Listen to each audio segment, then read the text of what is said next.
यसमा कति थोरै हो यहाँ बस कति थोरै हो फेरि बानु त लो कन्जुसाइ गर्नुभएको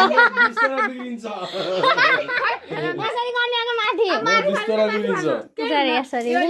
यसरी happy birthday to you happy birthday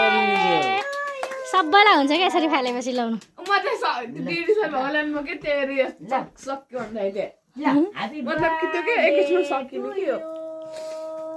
आमाको ह्यापी बर्थडे भनिदिँदा खोइ त अचेता त लाग्दैनन् अलिअलि लाग्यो त भइगयो नि राति कहाँ जानु छ र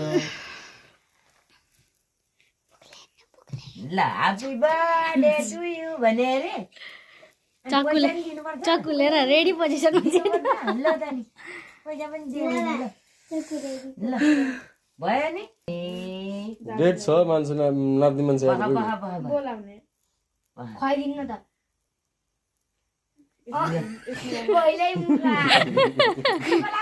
लाउने हो त टिका ह्यापी बर्थडे खोइ नि यता भयो यसमा थोरै तान्दिनु अनि त्यो टिकाहरू धेरै धेरै बुद्धि आओस् धेरै धेरै काम गरोस् धेरै पढोस् बाबा मम्मीले धेरै माया गरोस् होइन छोरो सबैले खुवाउँदा खुवाउँदा तिमीले धेरै हुन्छ नि त्यहीँ बस न दिदी टिकी लगाइदिनुहुन्छ फेरि मलाई के काट्न दिन्न नि ह्यापी बर्थडे खै थ्याङ्क यू हरिको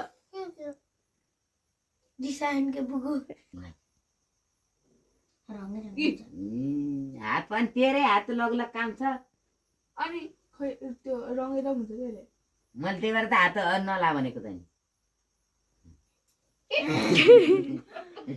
ल अब खानुस् खानुस् रङ्गेर सिधा खानुस् रिसल जस्तो बर्थडे टु यु साना नरिसाउन लौ